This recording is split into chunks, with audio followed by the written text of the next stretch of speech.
Uma coisa que isso aí eu quero saber porque eu acompanho e o estilo de treino hoje que eu uso é Bertil Fox.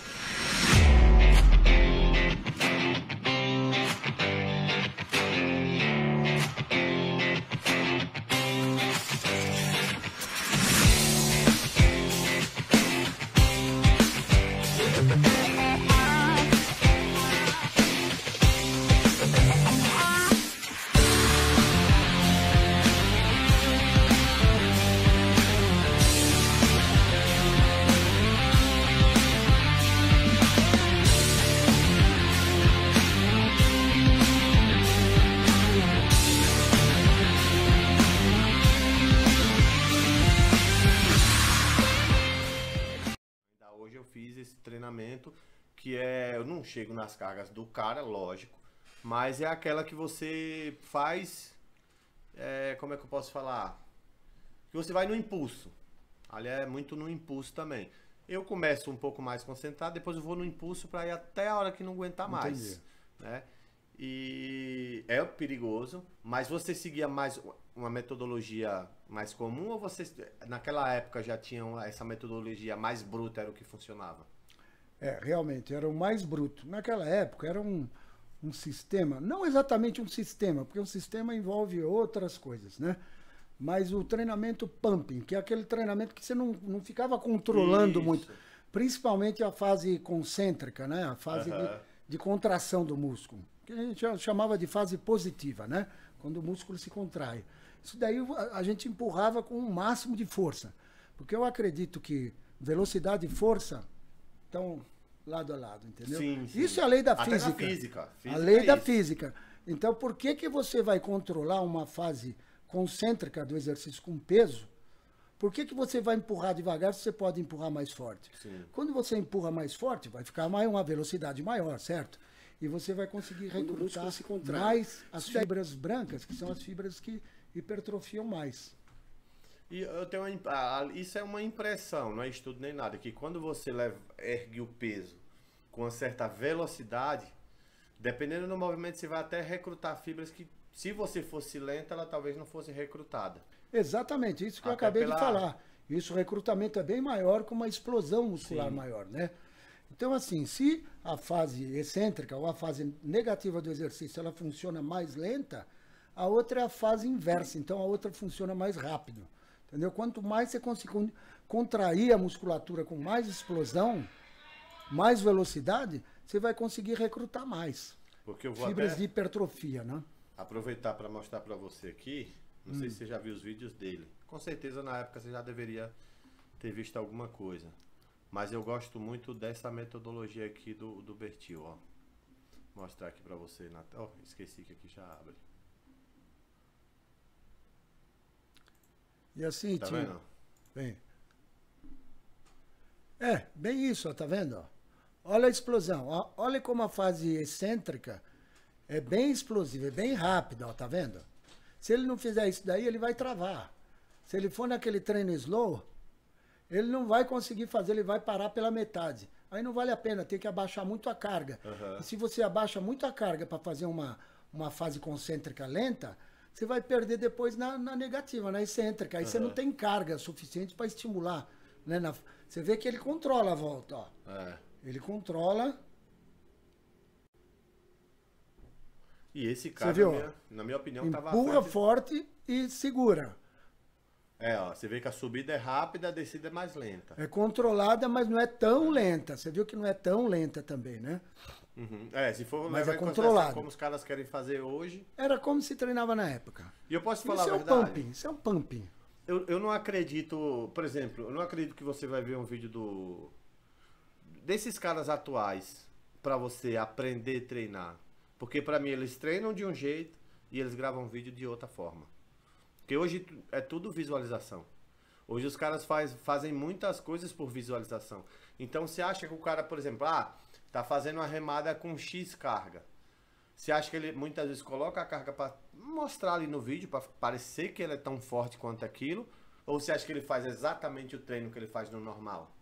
Com certeza ele não faz a mesma coisa. Mesmo eu acho porque que ninguém aguenta, por exemplo, você fazer uma remada com 100 quilos em todo o treino. Uma remada unilateral, 100, 120 quilos. Ninguém faz isso daí. Eu, por exemplo, na minha época, eu cheguei a fazer rosca direta com 100 quilos. 3 repetições. Mas eu não treinava com 100 quilos. Aquilo era um desafio, entendeu? Era um teste, só para avaliar a força, né? Até onde ia. Mas eu não treinava com aquele peso. Eu treinava assim, até uns 80 quilos, mais ou menos, numa rosca direta. Aqui já é bastante peso e era uma barra reta, tá? Não era uma barra W. A barra W era mais anatômica, né? É mais tranquila. A reta chega a doer muito o osso aqui então, do braço, do antebraço. Tem isso daí também. O punho, né? Fica virado assim numa posição um pouco desconfortável para muitos, né? Para mim mesmo é muito desconfortável. Então eu fazia umas coisas assim, ignorantes, mas eu não treinava direto assim com aquele... Por exemplo, remada curvada, eu chegava a fazer com 160. Eu já vi alguns atletas aí fazendo, mas eles não fazem todos os treinos com aquele peso. Não dá para massacrar tanto em todos, entendeu? Às vezes você pega um exercício no meio, 1 ou 2 treina mais pesado, aí eu fazia isso, e do meio para o final, aí eu reduzia, porque aí eu começava a entrar com exercício monoarticular, aquele exercício de isolamento, né?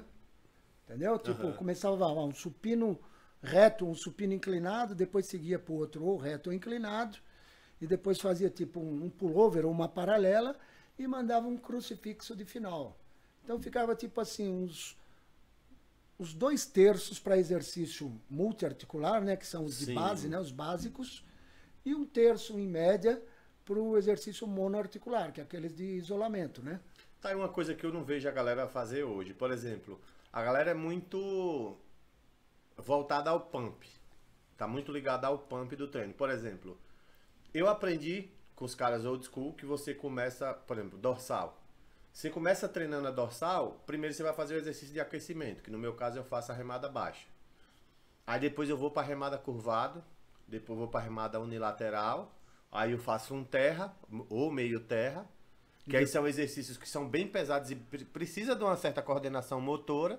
Aí depois eu vou para uma máquina e para cabo. Eu aprendi com os caras old school que primeiro você dá a porrada naquele que você precisa do equilíbrio, aí depois você vai para os sentados, que é aqueles de cabo, tanto o cabo alto quanto baixo. Nessa época você já seguiam essa linha. Você está certíssimo. Eu nunca, por exemplo, começava com um exercício de isolamento. Por exemplo, hoje é muito comum você ver um atleta começar a treinar o peitoral num pec deck, ou num crucifixo de máquina, ou um crossover, ou até mesmo um crucifixo bem levinho. Não, a gente não fazia isso. A gente começava nos mais pesados. Sempre. Priorizando sempre aqueles exercícios de base, né? Começando pelo supino reto ou supino inclinado, e aí o outro ficava na sequência. Às vezes um supino declinado, uma paralela, como eu te falei, né? E os exercícios de isolado eram reservados para a final, porque a gente acreditava que aqueles exercícios, eles não te proporcionavam tanta hipertrofia quanto os exercícios multiarticulares, né? Que aí você consegue colocar mais carga, né? Nos outros, nem tanto. E aquele nesses você consegue puxar um pouco mais até a contração, porque, por exemplo, como é que você vai fazer um supino com barra depois de chegar exaurido de um pec deck, de um crossover? Então. Aí você vai pro supino, você vai correr esse risco de falhar alguma coisa ali? Então, não. Tem que começar já com isso daí. Na época, todos os atletas começavam pelos básicos. No máximo que o cara fazia, por exemplo, vai treinar perna. O máximo que eles faziam, uma extensão de joelho para preparar a articulação, né? Lembro aí ele vai agachar. Alguns já começavam direto pelo agachamento. Eu começava direto pelo agachamento, com cargas mais leves. Isso. Eu já li tanto artigo do atleta que fala, eu começo com o agachamento leve, e aí vou aquecendo. Quando eu tô aquecido, eu taco o peso. E vai na pirâmide, né? Até atingir o máximo ali. E tem o Jay Cutler que ele falava. E na verdade ele não fazia agachamento livre, mas ele falava que ele primeiro fazia... tanto que ele fazia extensora 2 vezes, o Jay. Ah, tá. No início, para preparação, primeiro eu fazia rápido e sem contrair muito, então ele fazia aquele balanço na extensão. Só para encher de sangue, né? Isso, aí ia pro hack. Para irrigar, né? Hack, aí acho que leg press, depois avanço, depois voltava para extensora de novo, aí ele ia pro aperto.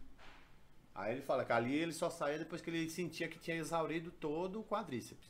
Tá, aí treinava posterior no mesmo dia ou não? Enquanto tem cara que quer fazer extensora, leg e terminar com o agachamento. Você não vai conseguir agachar da mesma Não. forma. Não. Não vai. Eu já vi vídeo de brasileiro falando, eu quero ver fazer o agachamento por No último. final. Não é inteligente. Não é vantagem, não é.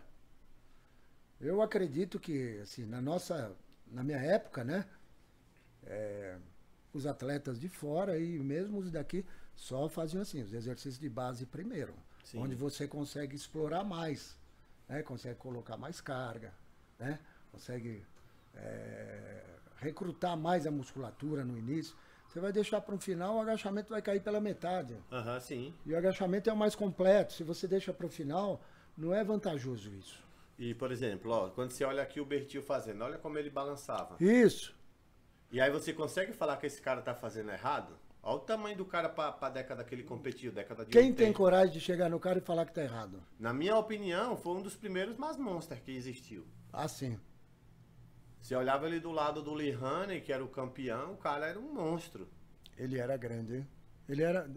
De perfil ele ganhava do Lee Haney. Sim, sim. De frente não, porque o dorsal dele não expandia tanto que nem a do Lee Haney, né? Eu acho que até por conta desses treinos dele limitar um pouco o alongamento. Talvez faltava ele não nele, alongava muito, né? faltava um pouco de alongamento. Ó, mas esse pullover aí tá descendo bem. Ó, você vê que ele sobe a lombar junto? Aham. Ó. Mas sabe por que ele sobe? Para ele se poupar, porque se ele segurar e jogar o peso lá embaixo no alongamento, segurar muito as costas embaixo, Ó. é para evitar lesão esse balanço aí. Aham, sim. Porque sim. você acompanha, né? Ele acompanha, você pode ver. Então, eu trouxe você aqui, Adolfo, inclusive para isso. Para trazer Tá. pra molecada, que eu vou falar a verdade. Eu vejo o cara, entra ano e sai ano, o cara tá na academia e não muda. Tá igual, né? Tá igual, aí você fala, eu sigo fulano. Aí o fulano que é o bodybuilder, que ele admira, não tá ensinando ele direito como ele se tornar um cara, eu não vou nem falar um bodybuilder, mas como ele ter pelo menos um físico, Sim. de, por exemplo, andar na rua e a galera ver que é diferenciado. Por exemplo, eu do lado desses caras eu sou pequeno, mas ontem eu fui saindo da minha casa assim, na quebrada, o cara olhou pra mim e falou, putz, achei que era o Hulk. Então assim, tem uma certa diferença pros comuns. Ah, tem, com certeza. É E grande, aí eu vejo, tem muita gente que treina na academia faz anos, mas você fala assim, cara, tipo... Você não vê progresso nenhum, né? Exato. E tem cara que acha que é tomar as coisas. E não é. Antes de já partir para esse assunto, eu já queria também perguntar que, na minha opinião, é o mais importante, como era a alimentação.